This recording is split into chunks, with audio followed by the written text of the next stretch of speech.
What's going on, guys? Uche and Njoku, and I wanted to share with you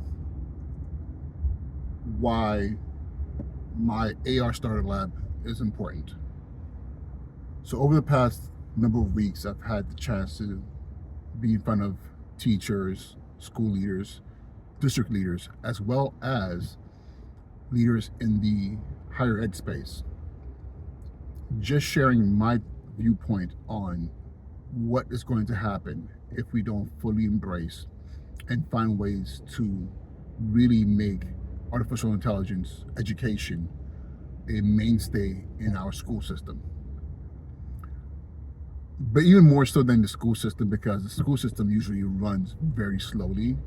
So my thing is really, as a school principal, is what are we doing within our school buildings specifically?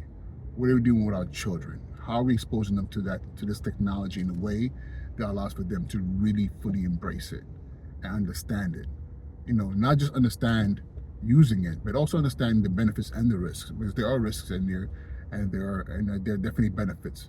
And this is the same thing from the advance of the printing press to the calculators to the personal computers to the internet and crypto technology, and now AI.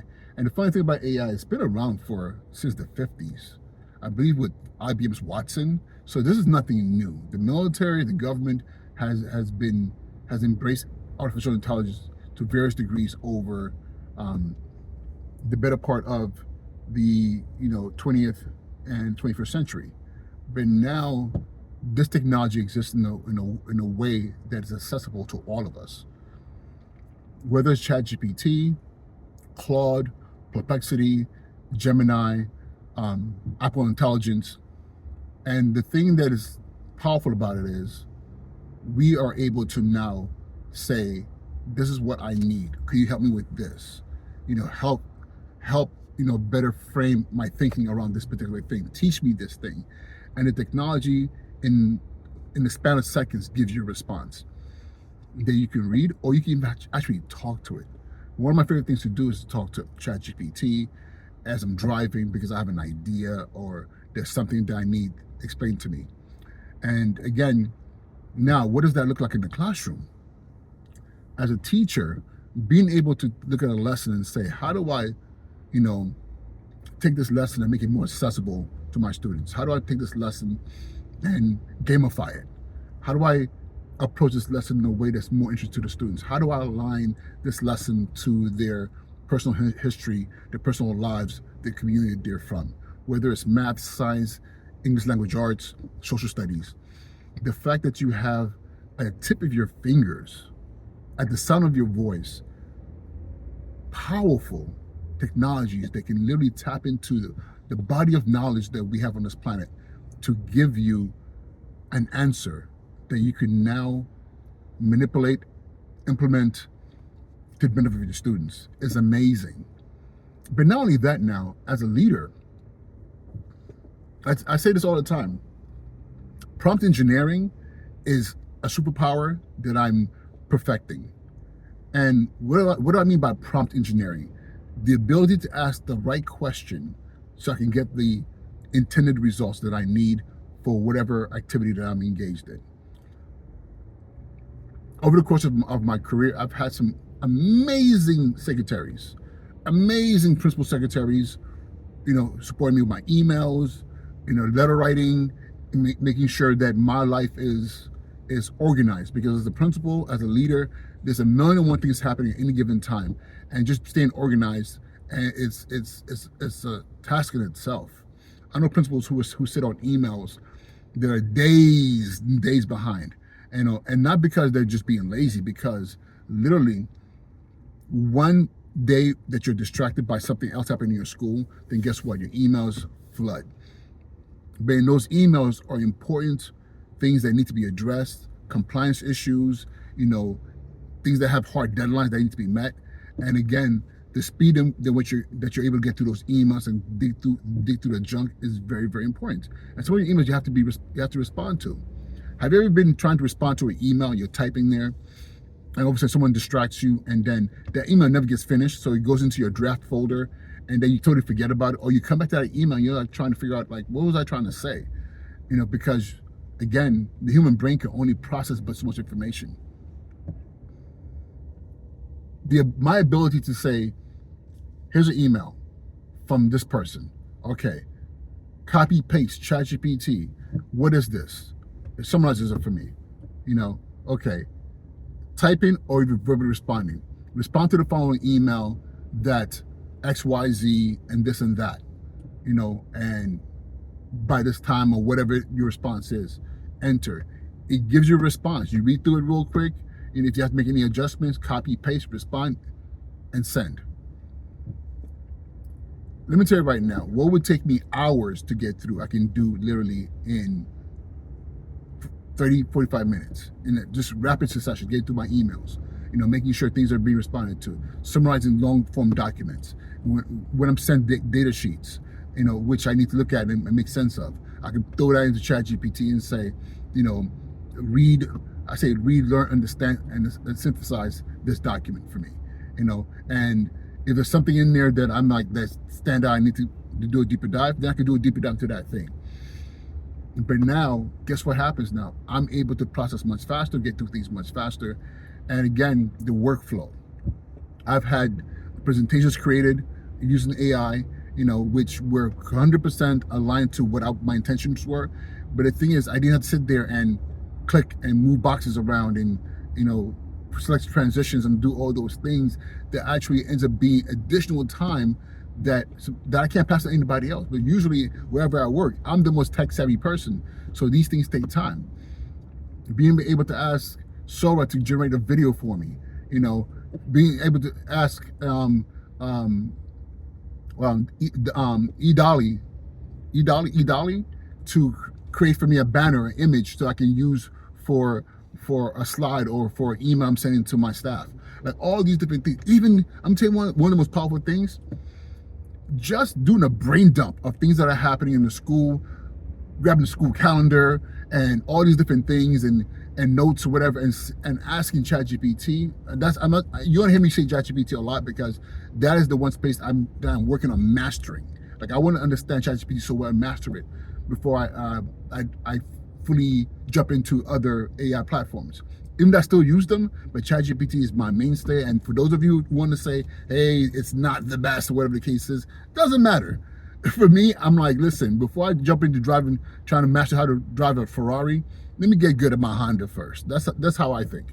Let me get great at my Honda.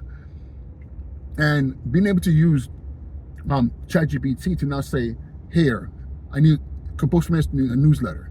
And it gives that to me, the newsletter. And I can go in there and say, hey, add this, remove this, and even the act, listen, I'm a slow typer. The act of typing, I'm a relatively slow, fast typer, but the fact that I can speak into ChatGPT and do a voice transcript and then get the response is incredible for me. And I ask myself, like all these superpowers that are unleashed, our mental ability to think clearly and to retarget what we want. This is what the benefit is to a school administrator. And some of you already know it, you're dabbling in it. Some of you are like probably way beyond me, are one of the early starters. I started using ChatGPT 2022. 22 was when I started using ChatGPT. I was like, this is incredible. I paid for it, like literally as soon as there was a paid option, I paid for it. I paid my $20. I was like, listen, for $20 a month, this is the best personal assistant that I've ever seen. And as a result, a lot of what's happened in my school and the successes has come from harnessing technology and AI to really simplify and create a proper workflow that allows for me to really, lead in a way that's advantageous to all members of my community. So I'm saying all this to say that, I want more people to be able to do this and understand the technology and really, get beyond their fear of using it. Because again, that's the biggest thing. The fear of using it is what hinders us the most. We have to use it. We have to play with it. We have to encourage our teachers. We have to encourage our students. We have to be the ones to create the limitations, those rubrics that says, hey, you're going to use AI in this assignment, but this is how you're going to use it. This is how I'm going to grade you. We have to move away from this whole mentality of cheating. The AI is cheating, because what's crazy about it is people say, oh, it's cheating because the kids are going to use it to cheat. But then also people are saying, well, it's cheating because, you're not really doing it yourself when you're doing an observation, or if you're doing this task for your job. And I'm thinking to myself, so if I go into I know some principals who do this. They'll go into a classroom. They will take the lowest reference notes. They will now handwrite stuff and put in the ratings for what they saw in the classroom. Then give it to their secretary to type it up. And the secretary will now type it up, make sure it sounds good, and put the language together and do all those things to make sure it's really pretty before it's given to the teacher. Is that not cheating? Because technically you're not doing it yourself, right? And that's how I see it. Why would you limit yourself when you have a tool that's more powerful than any human being in the ability to process your thinking, your vision? Why would you not use that? Why would you not harness that? It's like saying that it's cold and it's cold inside, and you need to warm up, and it's sunny outside, and if you go outside, the sun will warm you up. And you're like, oh no, that's cheating. I'd rather light a fire in my house than go outside and warm up. I know that's a weird analogy, but that's how I think about it. How are we making sure that what we're doing makes absolute sense and we're efficient in our use of technology? Okay, so this is why what I'm doing is very important, and I'm asking those of you who made it to the end of this long ass diatribe of mine that reconsider signing up. Again, it's for 25 people. It's $199. So we're talking about $25 a session, 4 sessions, Saturdays from 10 to noon. And we're talking about the month of June. So we're starting the 7th, and we're going to go for 4 weeks. And the goal here is to let's unpack this. Let me help you understand. Let me show you how I use it, and let's build together. One of the benefits of what I'm offering you is a space to also come across other people who want to learn, and it's going to be various levels of expertise. The one thing I'll tell you is this: this is what we need to be doing to advance ourselves. And only that, this is what we need to be doing for our school communities, creating spaces where we're learning and we're grasping this information. But yeah, again, Uche Njoku, sneaker principal, the PK12 futurist. Let's start getting to work. Let's do this. Let's really make sure that we're, setting ourselves up for success, but not just ourselves, but our kids. This technology is going to be the next reason for the achievement gap, because now it's not going to be just an achievement gap, it's going to be a digital achievement gap, if we don't harness it. All right, y'all, thank you so much, and I'll talk to y'all soon. Be well.